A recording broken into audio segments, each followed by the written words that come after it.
welcome to episode 4 of Deep Weird.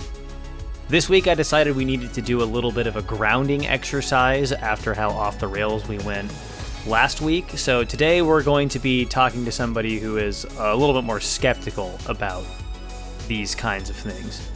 Brad is a guy who has a lot of experience being an insider in what I would consider to be a branch of the paranormal industry.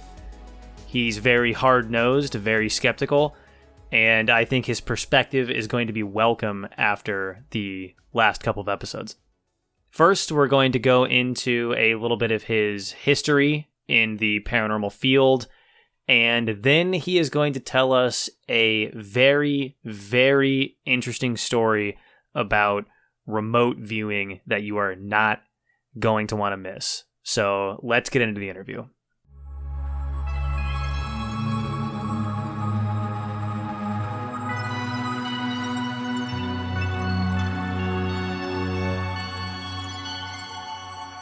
Brad, you have an extensive history with sort of being part of the paranormal investigation community. Yeah. And I think the thing that makes you sort of like an interesting character is that you came out of it pretty cynical about the whole thing, it seems like. Maybe cynical is the wrong word, but definitely probably not as much of a believer as you were at some point. Well, I mean, yeah, that's a good way to say it. Not cynical about the whole thing. I'm cynical a little bit about the people involved in the whole thing. It's kind of like the old X-Files thing, like I want to believe. So you've been part of 2 paranormal investigation teams, I guess. Yep, International Society for Paranormal Research and Central Texas Paranormal Society. What? Let's just kind of go through both of those and talk about sort of like your experience broadly with working with both of those organizations. And what was the first one called? International Society for Paranormal Research was headed up by the 2 people that I mentioned. I don't know if we want to mention names on this. So I would say that if they're like public people that are part of these sort of like public groups, it's probably first names are probably not that big of a deal, but I'll leave it up to your discretion as to whether or not these people would not want their names on the internet. Gotcha. Yeah. So that was headed up by Larry and Dana, who I mentioned to you in the email. Essentially, I took a girlfriend out on a date, and we decided to go and do a paranormal tour. And we had fun doing it. It was, it was neat. It was fun. A little touristy thing to do. Say probably a year and a half later, I just happened to be in the area. And the guy, Ed, who was kind of running the tour portion of it at that point, was like, hey, I remember you. And, I remembered that I had a good time doing it. Was like, hey, do you want to give tours? I said, yeah, sure. It's like, and so I just asked him more about what everything was involved. And I asked him about the investigation portion of it. And they were like, yeah, if you want to participate, you want to help out, we can always have the extra hands. That's great. So I started working with them, doing the tours and whatnot, mostly just historical stuff. But then I met Larry and Dana a short while after that, maybe a couple of months. And they started including me on the investigations that we had. So did that for a little while, about 3 years, give or take. And they kind of left the New Orleans area. They kind of shut things down in there to move to the San Francisco area. And that was kind of where my part stopped with them. It was fun while I was there. It was, like giving the tours. If you've got kind of a social personality, you like meeting people, talking with people, kind of being the center of attention, it's a fun job. I am not happy being the center of attention, but I definitely liked the meeting new people, talking about something I was interested in. So that was great. When we started getting into the paranormal investigation side of it, it's a lot of borderline dishonesty. It's trying to make it sensational while also trying to maintain a mystique, right? So we always wanted to kind of put it out there that we weren't like all the other paranormal people out there. We're not grifters. We're not, this, that, or the other. We're the guys who are taking this seriously. We're like the real guys out here. And to a certain extent, a lot of that information was correct. They did try and be as thorough as they could possibly be, but it's all kind of disingenuous from the base, right? So what we would basically do is we had people that we worked with who were psychics, supposed psychics, mediums, that sort of thing, whatever you want to call them. And essentially, somebody would get in touch with us. Bourbon Orleans Hotel was one of them, the Cabildo, a couple of other places around New Orleans, Clyde Owens, places like that, would ask us to come in because they, have things that are going on that they can't explain. So what we would do first is we would, bring a psychic in. The psychic would walk around. I feel this, I'm seeing that, yada, yada, yada. And we'd go in with the scientific equipment, as scientific as this field gets, EMF detectors, thermometers, that sort of thing, and look for anomalies. It's very important that you call them anomalies and not ghosts, because we want to sound like we're scientific. We don't want people thinking we're crazy and looking for ghosts. Then we would cross-reference anything that the psychics would find with property records, old newspapers, that sort of thing. I'm sure you can see the problem with that right now. Yeah, I was about to say, I already can see where this is going. You've got a hotel that's been there for 150 years, and you've got somebody saying, oh, I see a dead girl. Well, yeah, almost certainly. Probably more than one over this amount of time. Well, and a lot of these psychics that are a little bit more on the fraudulent end of things will hot read an area ahead of time because they have access to all that information, so they can look up all the old papers about the building and see like, oh, there was a murder here, and then sort of sprinkle that in. Now they insist we don't do that, and to be fair on that, none of the psychics that we used were people who were in the New Orleans area. We always brought them out from New York, San Francisco. I think one of them, even was from Portland, if I remember correctly, but it was a long time ago. But all the information is so generic that these guys find. And of course, I'm not even 20. Yeah, I guess I was right at 21 when I started doing this. So I'm an idiot, right? So I'm going into this all hook, line, and sinker, open mind, everything. And it was very fun doing it. But you start to notice that all the information is so generic that it could almost fit into anything. Like I could have brought these psychics to this hotel and got their information, got all the information that they see, go into the hotel right across the street and take what they saw at that other hotel, and it would almost certainly apply to the one right next door. Of course, there's a lot of sensationalism with it. New Orleans is a very old city, so we have things like, slave exchanges, plantations, all this other good stuff that's around here. So there's a lot of if it bleeds, it leads mentality, right? But we've got to be classy about it because we're not like the other guys. So, we wanted to try and be sensational without being sensational. And kids and slaves and oppressed people, it's all good theater, right? So it hits the right notes to be sensational without appearing sensational. Right. Because you can sort of lean into this argument of like, oh, this is just the history of the area. But really, you're looking into specifically the stuff that is going to get people's attention. Yeah, exactly. There's a old New Orleans pharmacy down here that every single ghost tour that we have in the city will stop by there. It's like the most haunted place supposedly in the city. And the number of stories I've heard about that place, because every tour guide has a different story about this. And, they experimented on children and they experimented on slaves and they experimented on animals and people have died and it's so haunted. And it's like, yeah, I would put my left hand on the chopping block that none of that actually happened. None of it's documented. So you can be just sensational enough to be a storyteller. And as far as that goes, that's fine. People are coming into town. They're tourists. They're trying to kill a night. They're just out to have fun. That's great.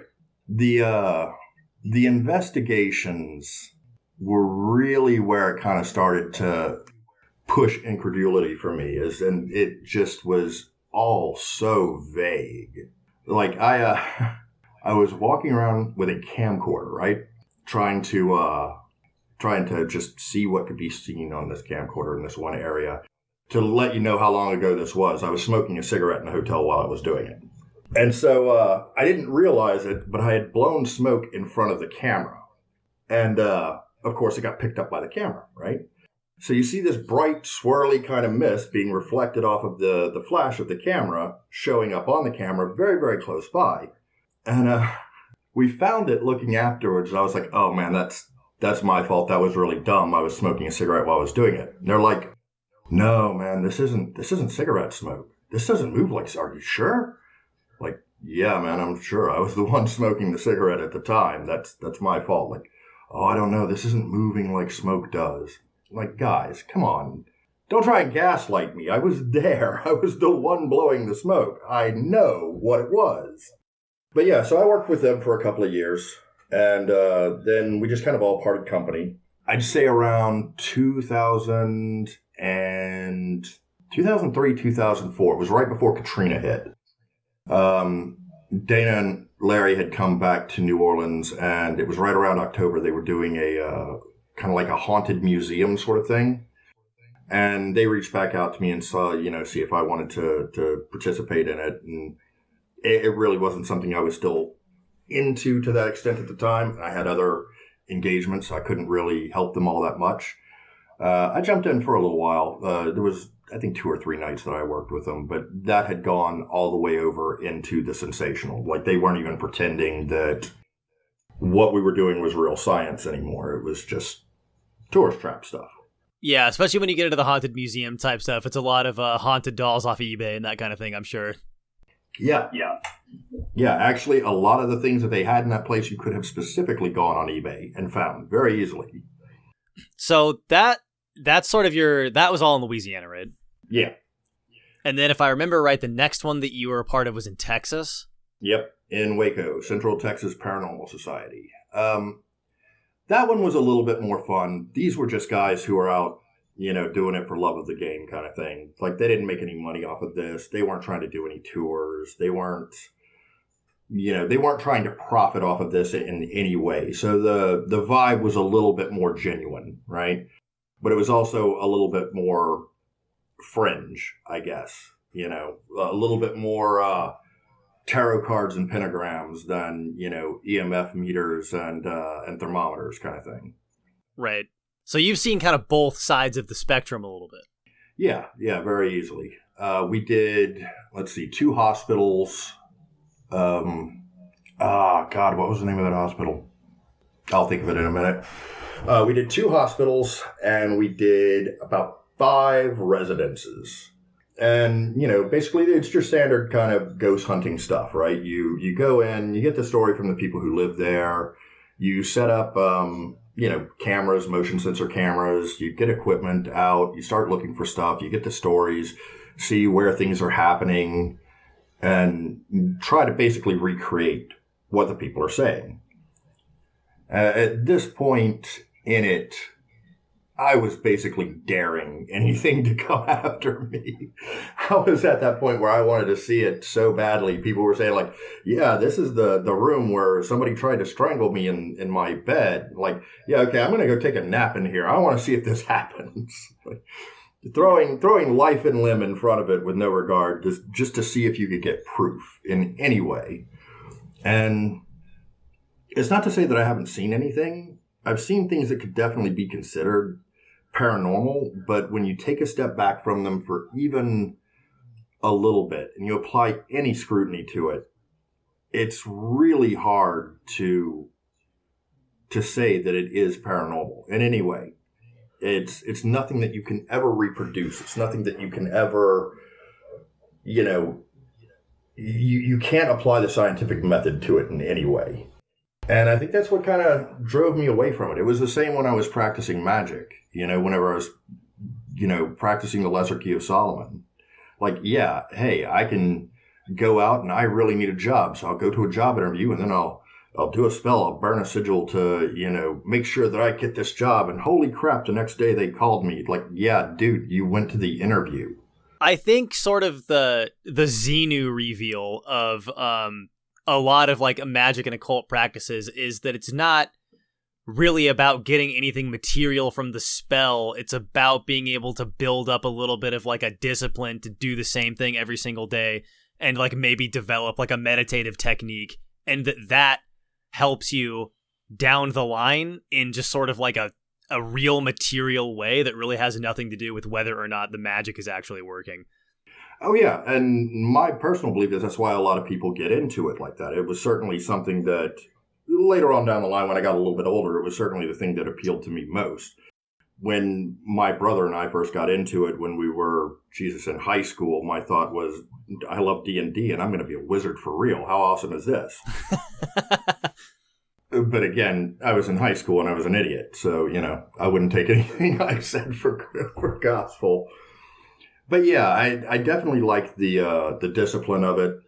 I practiced martial arts in my time, and that was my biggest takeaway from that was the exercise and discipline of it, the mindset. It definitely can be used to give you a certain mental confidence that I feel is good, no matter what you're really trying to do. So whether it's religion or martial arts or, the occult, I think there are a lot of good things out there, that it provides good things to you. Mental health wise, it makes you more of a confident person. You feel like kind of the universe is on your side in a way, and makes you a little bit better at, how should I put this? At accomplishing your goals, making things happen for yourself in the world. So I'm very much, positive on that. But again, towards, I guess, around 2010, 2012 was when I walked away from basically all of this altogether. It was like, I'm not seeing it. I'm not getting the results of it. It's taking up my time. Just walking away from it. Before we get into the big event that was sort of the thing that started this whole interview, why don't you go over, like, I don't know, 2 or 3 of those things that you said that you saw that seemed odd, but then when you step back from them, it feels like there's not really much there. Like, can you give me some examples of that? Hey, so we were in the Bourbon Orleans Hotel one night, and I actually wasn't giving a tour this night. Ed was. I was actually observing. And we had a group with us. It was a small group, maybe 10 people. We're all sitting upstairs in the Bourbon Orleans Hotel in this almost kind of like attic space that's been converted into almost like a Victorian sitting room, right? It's decorative. It's where they can go to have little meetings and brunches and whatnot. But it's sort of separate from the main building itself, right? So you've got the Bourbon Orleans proper, that's an add-on. You've got the Bourbon Orleans, which is kind of the old original building. And then you've got these kind of sections in between where they built onto it. We're sitting down, I'm listening to Ed, talk. And there's a stairway right across from where I'm sitting. There's a stairway behind me, there's a stairway across. And the lights are out in the room. There is a light coming from the hallway where the staircase is. And I'm a little bit drowsy. It's getting a little bit late in the night. It's about 9:30-ish. And I kind of rub my eye for a second. And I'm looking at this light, and I rub my eye. And as I'm looking at it, I swear to you, I see something like a shadow person move right into the frame of the door, right? So blocking out the light for a second, and then come straight towards me. It startled me enough that I actually fell out of the chair trying to back up. But again, I didn't feel anything that was negative towards it. It was just a vision, a sight that kind of freaked me out for a second. And I can't say that, I was scratching my eye at the time. I can't say that I didn't just see the shadow of my hand. It was nothing I could ever reproduce. It was nothing solid. It startled me for a second, but it could have been literally anything. So that's one of them. We had people who would claim to feel things on tours, people who would start to cry or, all of a sudden they're feeling very sad or whatnot.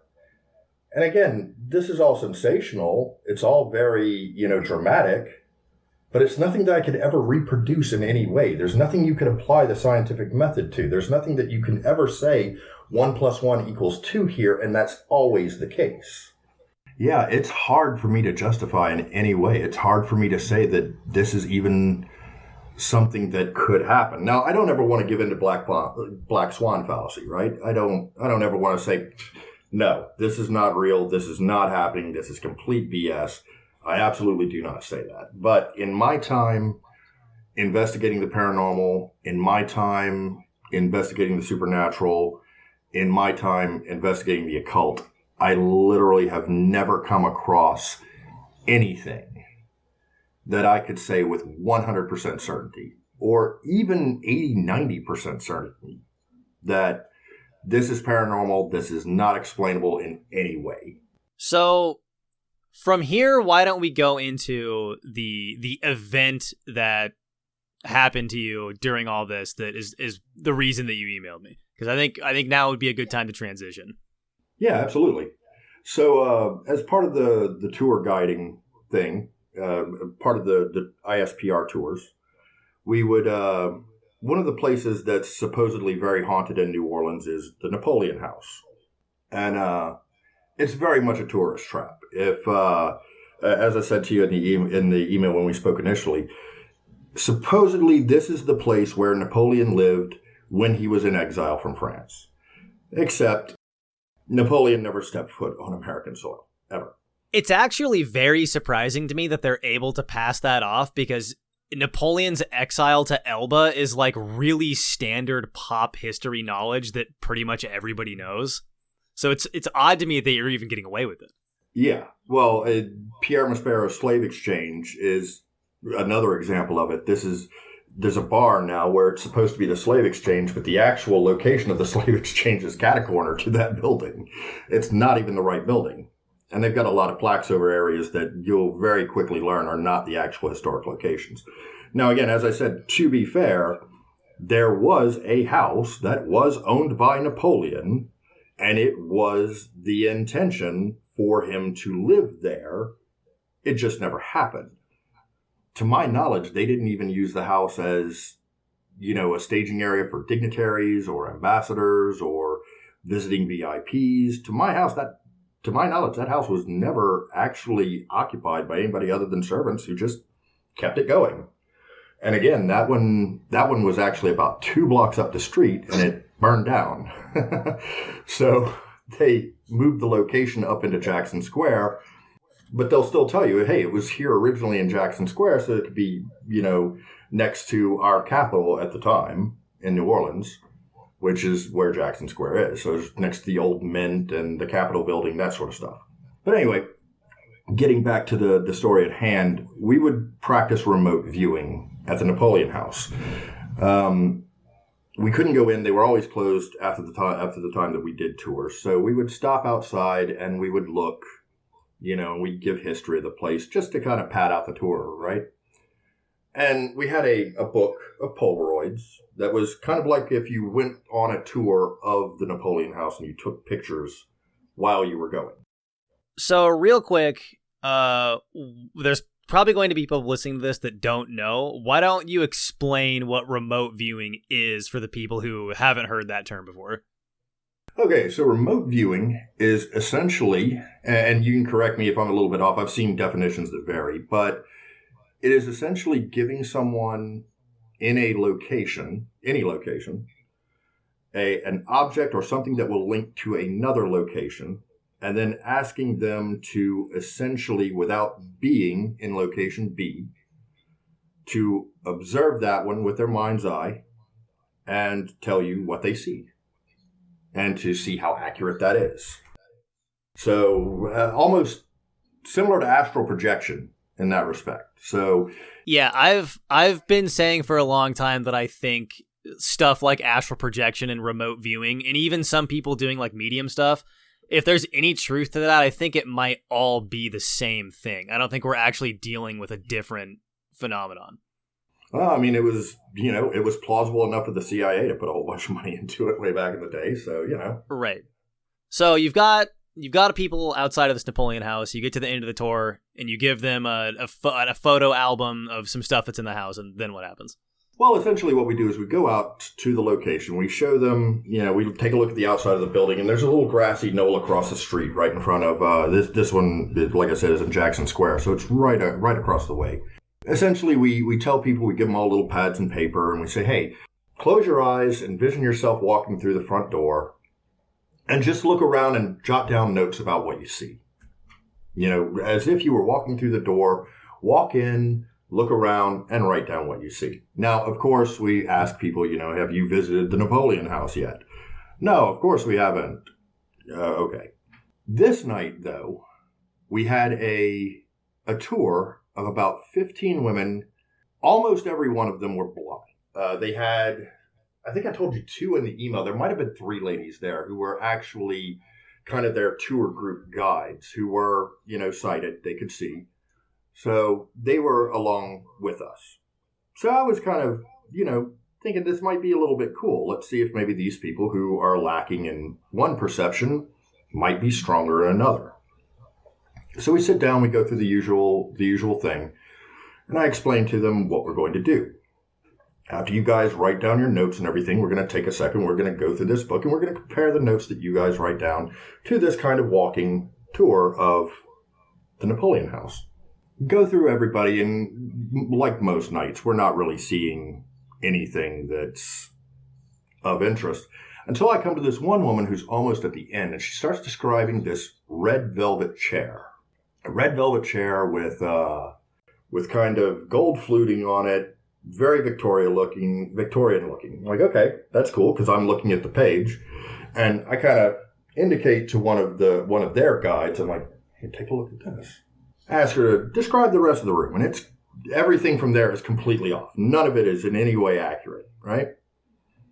Until I remembered that there's actually a chair identical to that one in the following room. So I turn the page on it, I look at it, and she is literally describing this room. It has gone from every detail she is giving is inaccurate to every detail is now almost 100% accurate.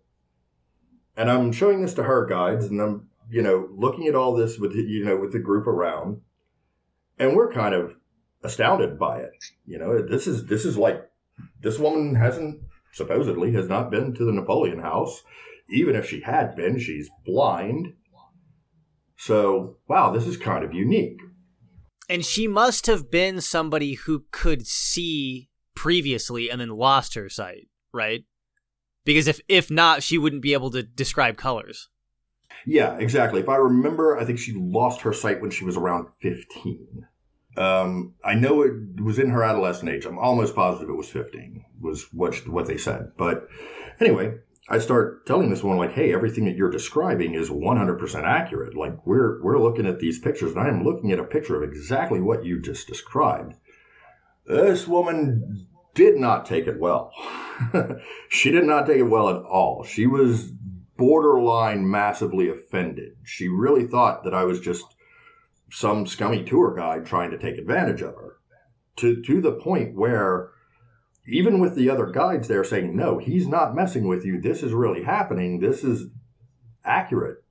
She was very angry. She turned around and walked away from the whole tour itself. It took us about 30 minutes to go and this woman is in tears. This woman really, really thinks that I am making fun of her. So we ended up having to go and kind of coax her back, and I had to, be a little bit more gentle with it to say, hey, ma'am, look, I'm really sorry. I am not trying to make fun of you. I'm not running a scam on you. Like, your other tour guides can tell you exactly what I'm seeing. Like, I really did not mean to offend you in this by any way, but like, this is actually happening.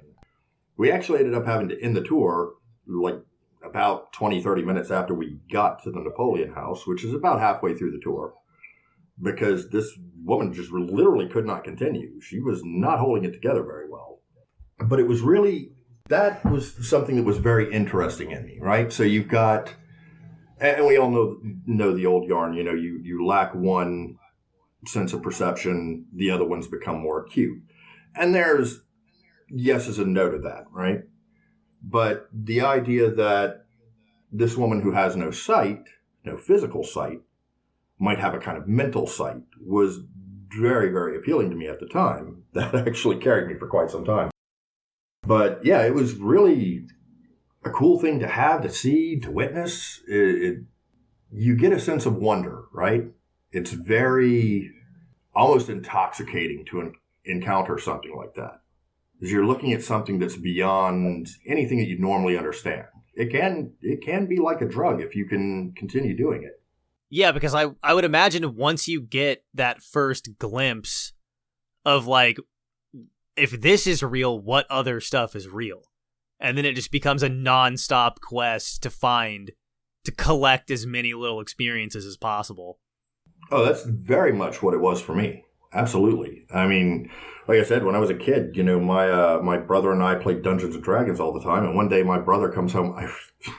You're going to cringe out of existence, right?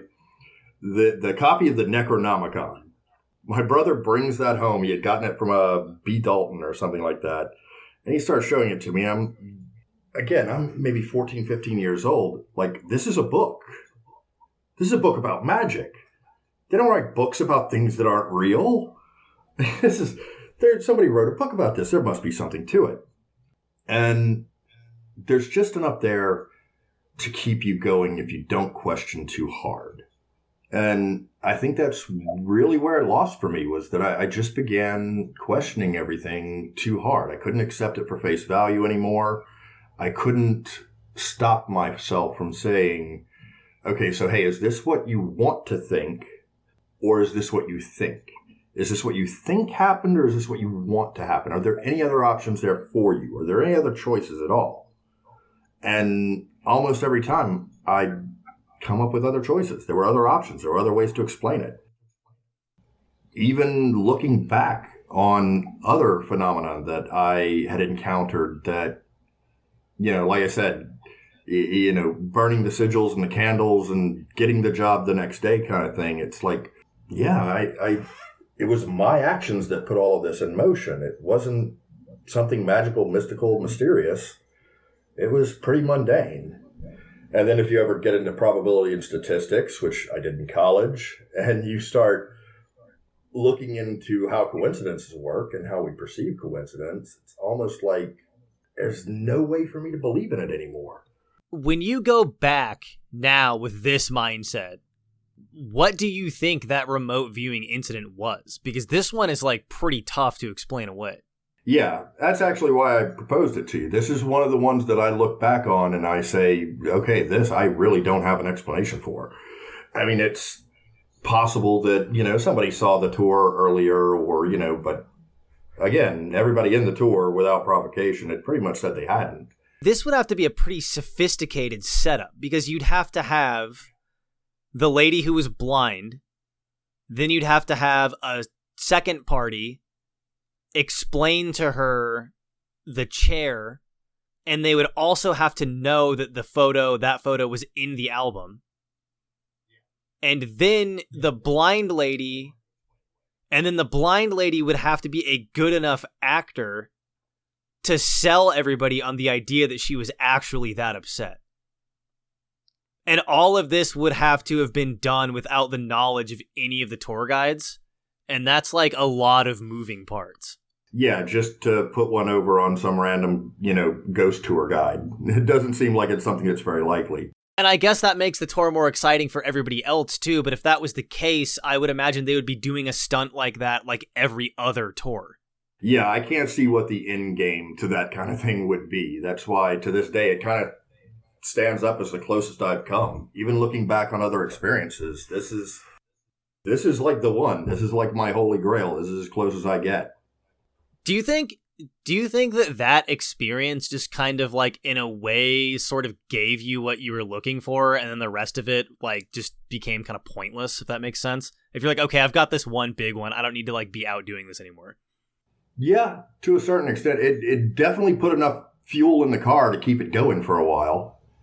It definitely gave me enough of what I was looking for to keep that longing, that curiosity going for me for quite some time. So why don't we end this interview with I had asked you when I was emailing you, I'd asked you if you were aware of any sort of like goofy ghost hunting scams or cons, and you replied with how much time do you have? So I would be interested in hearing a couple of those examples of like real like con men maniacs that you ran across. A number of them were in New Orleans because it's a dime a dozen here.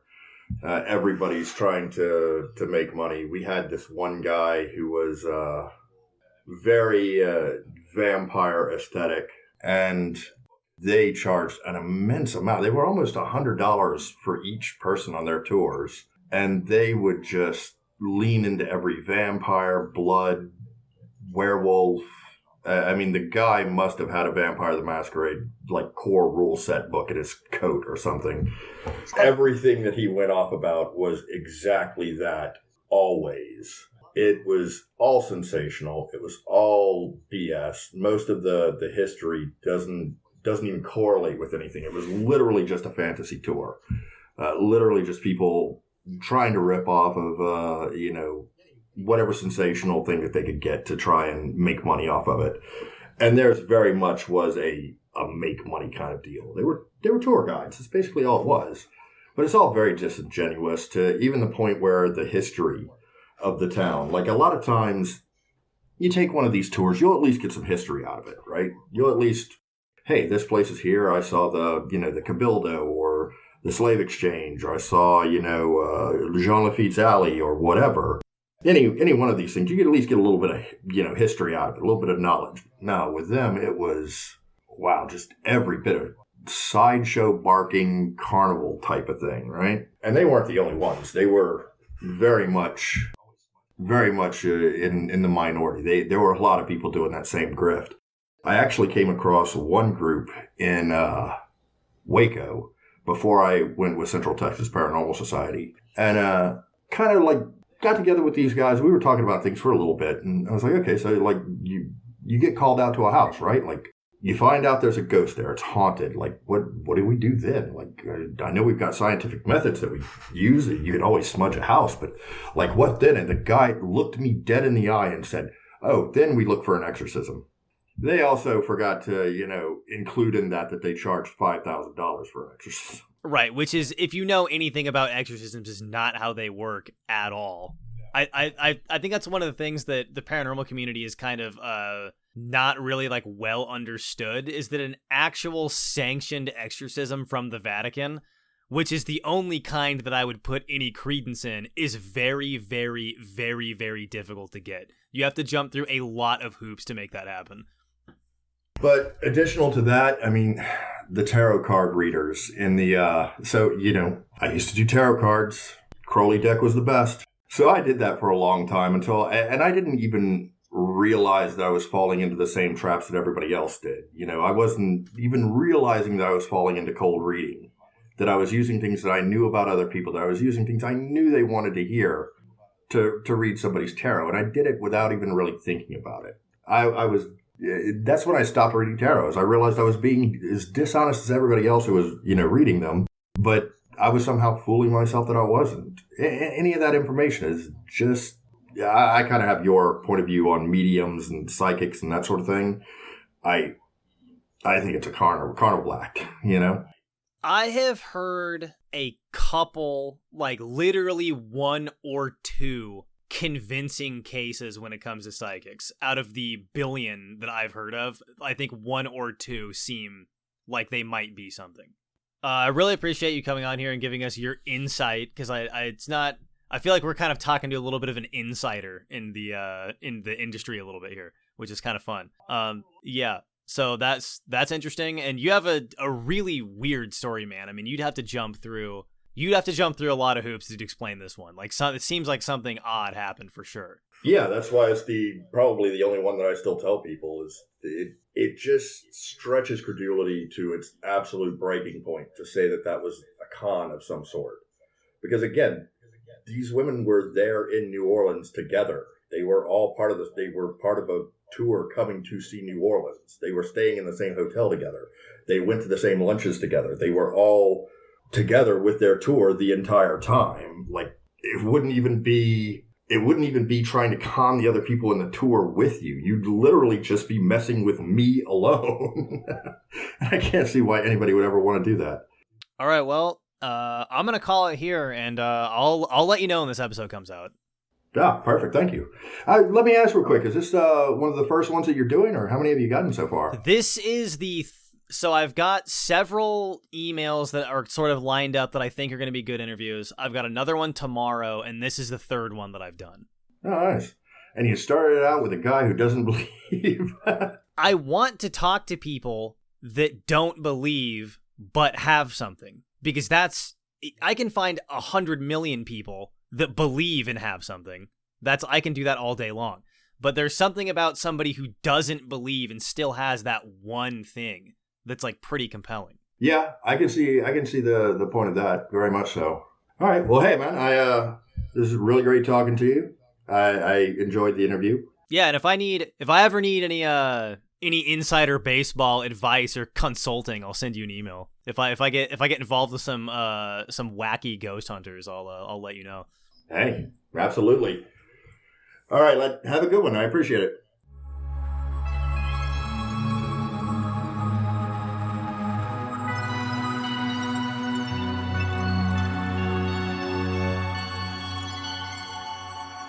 This interview, I think, is a really good one to like. We're telling a lot of crazy stories on this podcast. Okay, I don't know when this one is going to fall in line with the other ones, but we've got a Kool-Aid Man sighting, we've got a werewolf, we've got all kinds of ghosts and ghouls going on this podcast.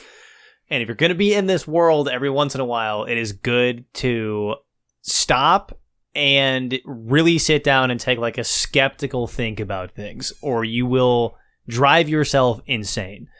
And Brad here does a really good job of telling us a little bit about the insider baseball of the paranormal industry, because that's one of the things that people need to understand, is that there is a part of the paranormal community that is an industry. Like, this is the big UFO guys you see on the news, the History Channel Ancient Aliens guys, the Travel Channel ghost shows, even the podcasters. Even I'm even right now, the call is coming from inside the house. I am part of the industry, and anywhere where there is money to be made, there is going to be scams and cons. And one of the reasons that I wanted to start this podcast was that I feel like the scams and cons are sort of overshadowing the actual crazy stuff that regular everyday people are walking around having seen all the time, who have nothing to gain from telling stories about this kind of thing. That's really great. The example that he gave about the smoke, where he accidentally caught like smoke from a cigarette, and then the rest, as he was telling the team, like, oh no, that was like smoke because I was smoking. They were trying to like gaslight him into being like, no man, like smoke doesn't move like that, bro. That's like a ghost. As if they have like, I don't know, the degree in like fluid dynamics required to like be able to look at a picture of smoke and say that it's not moving through the atmosphere correctly. And I think one of the things that makes his story at the second half of the interview so interesting is that Brad is like crazy skeptical, and even he is like, man, I don't know what happened here. Like at the first half, he tells the story of the ghost that he sees sort of like coming down the stairs at him, and it like scared him so bad he fell out of the chair. And even after that story, he's like, I mean, I don't know, like I could have been seeing shit. Like, who knows? It could have been anything. So, like, this kind of guy who has really, like, been on the inside, been totally disillusioned with it, seen the freak show, and now believes in, like, basically nothing. For him to have a story like this, where he was like, man, there was this one time, though, where, like, I have no idea what happened. That is very interesting. Olivia, you also have a lot of experience being inside part of the sort of paranormal industry. So why don't you talk a little bit about some of the wacky frauds and cons that you have seen working in? You used to work in a metaphysical shop. So for the people that are listening to this saying, what the hell is that? Imagine just your classic crystal and incense store, that kind of a place. You basically ran one of those for a long time. So what are some of your like top scams and cons that you've seen? Well, in what I experienced, it's hard to even call it scams and cons most of the time, because at least from my experience, a lot of the people doing that sort of thing are good people who believe it. Like, they fully... It's like what he was talking about when he convinced himself with the tarot reading. Yeah. That he wasn't doing cold reading. It's a lot of stuff like that, where people will brush over any kind of facts that could be found, just to satisfy themselves and whoever they're giving a reading to or trying to peddle rocks to. And that's not to say there isn't anything to any of that, but you need to be able to look at it from both sides. And I'll think a lot of the time it's easier for people to only look at it from what they want to see, basically. I don't think anybody that I experienced was inherently like a scammer. Yeah. Because they are going out there trying to help people and believe it. Right. But yeah, you see some pretty insane stuff where if you think about it for more than 5 seconds, you're like, okay. Yeah. So you're all wearing blindfolds right now. And that's the thing. I mean, there are some stories about your old job that we can't tell on the podcast that are definitely scams. Yes, yeah. So, but yeah, I think I'm you're treading right. lightly. I know. I think you're right. Like a lot of people in this, like, it's like the I Want to Believe poster. But yeah. like, so the famous I Want to Believe X-Files poster, right? Everybody's always saying like, I want to believe. There's two ways to interpret that. One of the ways is the way that I am, where it's like, I want nothing more than to believe this stuff, but you need to like show me something. Like you need to give me something so that I can like realistically believe this. Like I can't just, like, you need to show me some type of level of like proof. And then the other way to interpret it is like, it's a choice. Like, I want to believe this. And I think a lot of people are in that mentality where they're just like, I have chosen that I believe this, and I'm not going to listen to anybody tell me that this is not a real thing that's happening right in front of my face. I'm going to choose to believe that this medium is like channeling my dead grandma or whatever. And I think a lot of the mediums really think they're doing it. Yeah. Like, and that's one of the things that people don't understand unless they like interact with these people. There are definitely like cynical frauds out there who are like, I'll just make money. But there are probably more people out there who like genuinely think that because they'll get like upset. Like if this is going to be, hold on. I need to think about this for a second because I gotta be able to get this right. I don't remember exactly the full context of this. I don't think it was because James Randi, the now dead magician, famously had this challenge that was like, I have a $1 million reward for anybody who can like reproduce paranormal phenomena under like controlled lab conditions. And nobody ever claimed the $1 million. And that challenge is very controversial in the paranormal field, because on one hand it's like, well, obviously none of this is real because nobody showed up to collect the $1 million. But on the other hand, people will say, well, the nature of this stuff is such that you can't get it to work reliably under controlled conditions 100% of the time.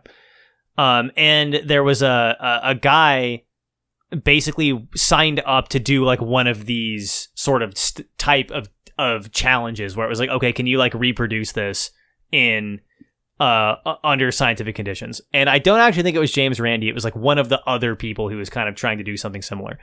And I think the guy's claim was that he could like read babies' minds, which is like a really weird claim. So they set up this whole project where the babies were in a room and the parents were behind like a two-way mirror, and he would like write down all the stuff that the baby was saying in their mind.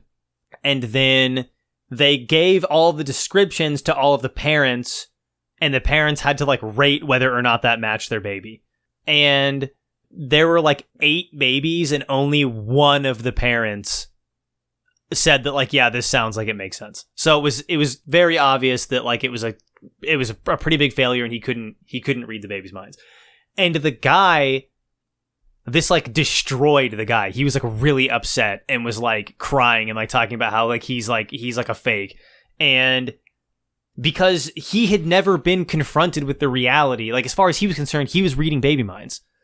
Like these people actually believe they can do this stuff, I think, a lot of the time. Well, and that's what makes it kind of complicated, because I'm kind of on the fence of if that makes it bad or not. Because, like, they're not bad people. 99% of the time, they're not doing a bad thing, and it makes people feel better. So does it matter if it's fake or not? That's like the moral gray area. I will say, though, that for the audience, I have heard 2 or 3 stories of mediums that seem legit. The most accessible one that you can find is if you listen to the Otherworld podcast. His episodes about the psychic medium Wendy are very good. And there's some other like famous ones in the literature, but one of the things that I have noticed about legit, quote unquote, legit mediums is 1, they usually don't charge money. 2, they don't like to talk to people about it.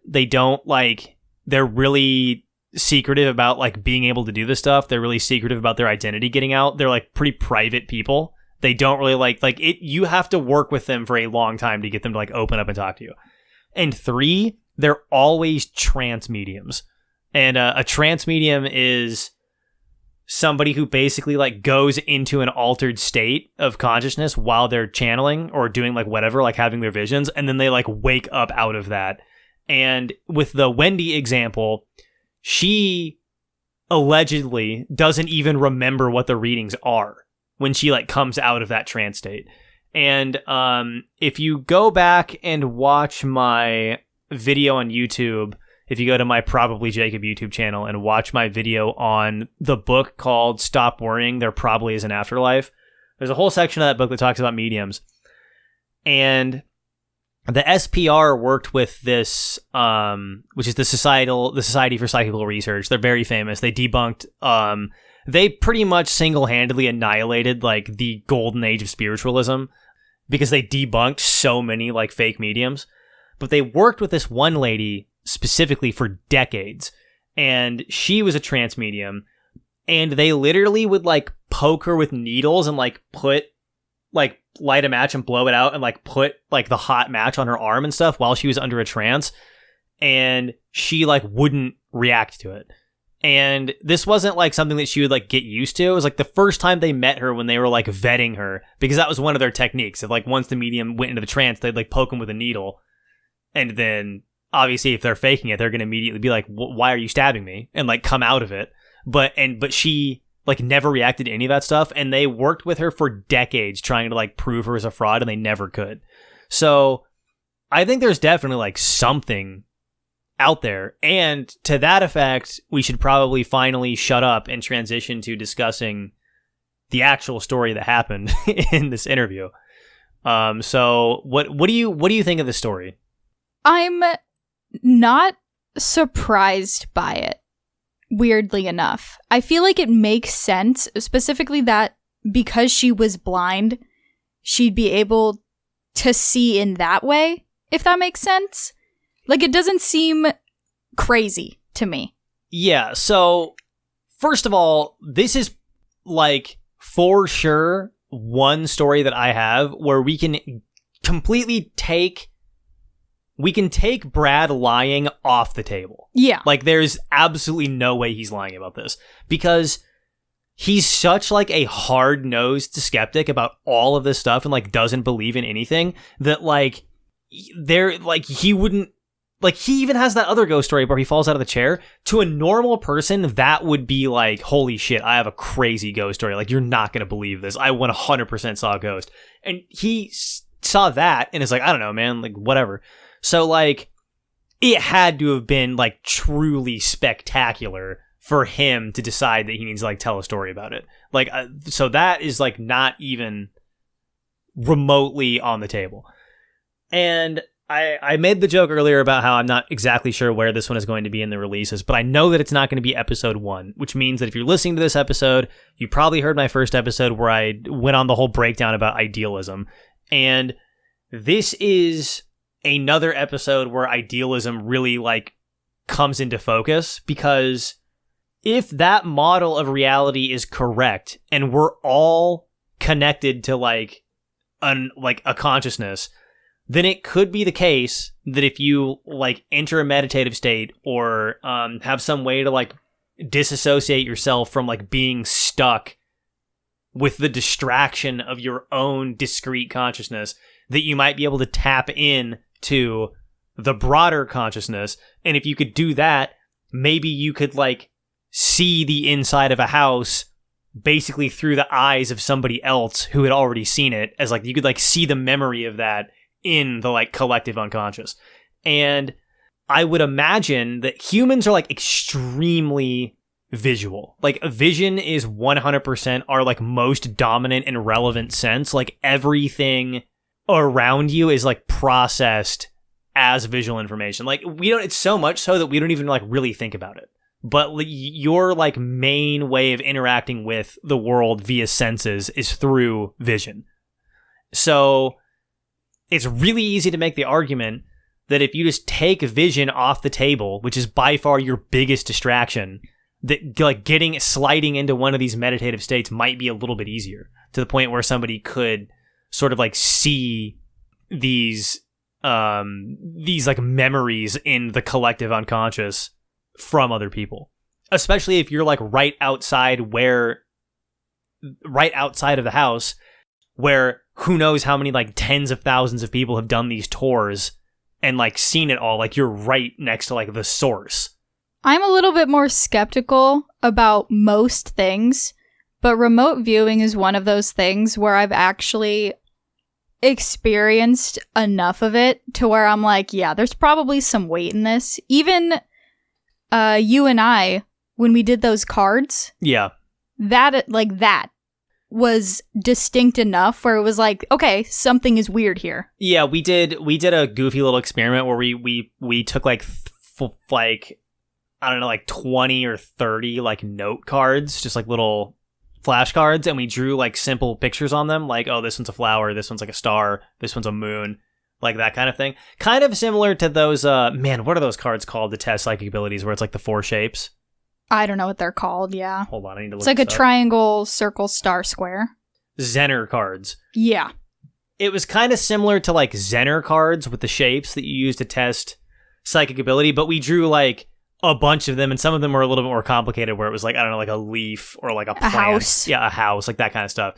And we were just like messing around one day downstairs, where Olivia would like hold the card and try to like, send the brainwave into me and our friend Emma's head about like what was on the card. And there were a couple times where it was like spooky how accurate it was. And so wait, what are your other like remote viewing experiences that you think that were like compelling? There was one instance where I was at this gathering of psychics. It's like a panel sort of thing. And what they did was they give everybody an envelope, and you write I think it was like your birthday and your name, not your name. It was your birthday and like where you were born on the outside of the envelope.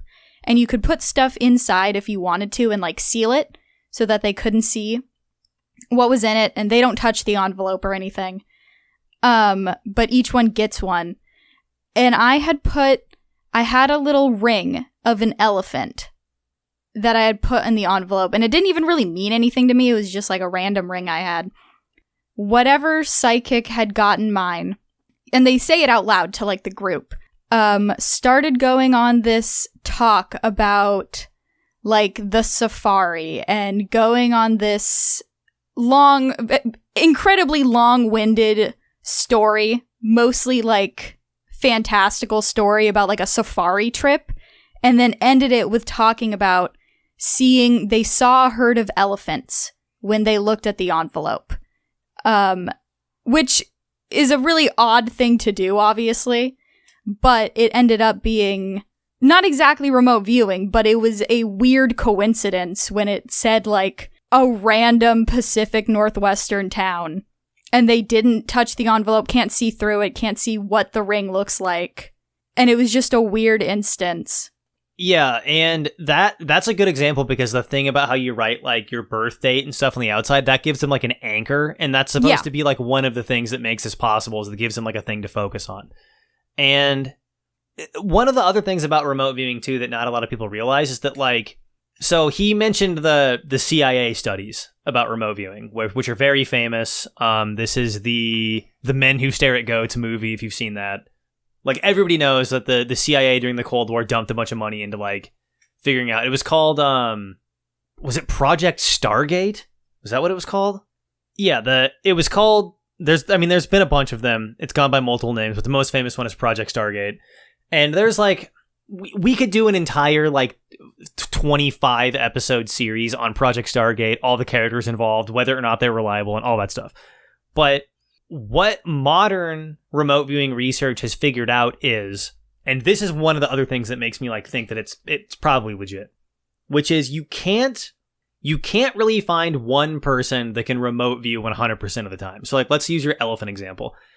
You're not going to find somebody who can, like, look at the date, pick up the envelope and be like, oh, there's an elephant in here.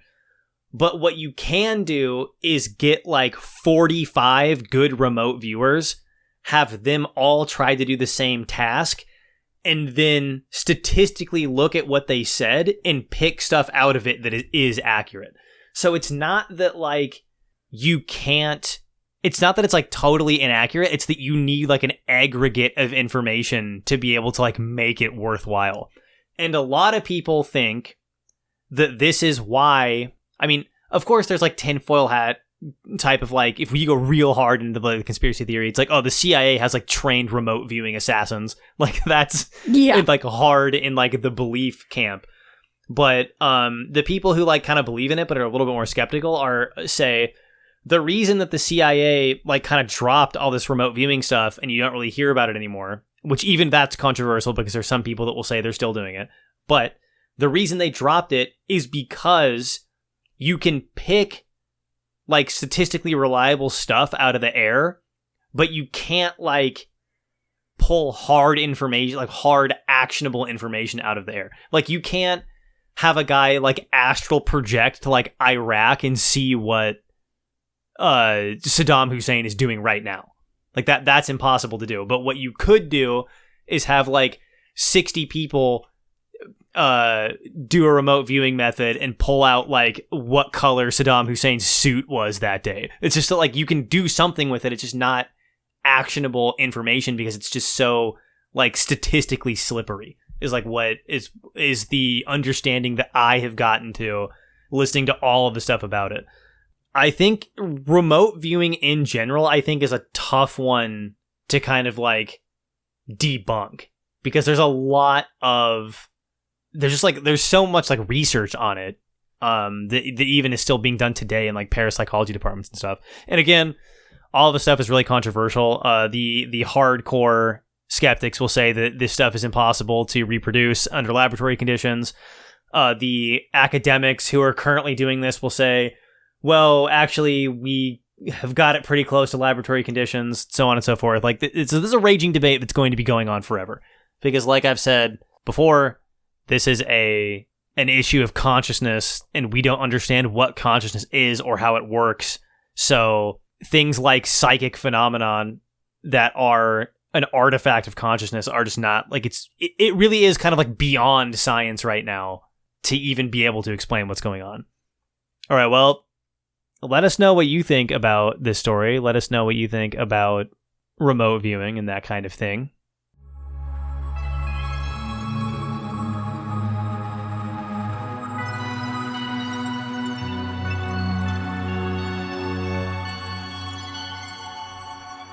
In the conclusion section this week, I actually do have a couple of important updates that I wanted to make sure get in here. The first one is that there's a guy that I've been coming across a lot lately named Dr. Alex Gomez Marin, who is a PhD neuroscientist, formerly a physicist, and as far as I can tell, he seems to be a pretty legit academic. He's won some awards, and he's got some good work under his belt. He is claiming to be studying a guy who is blind but can see.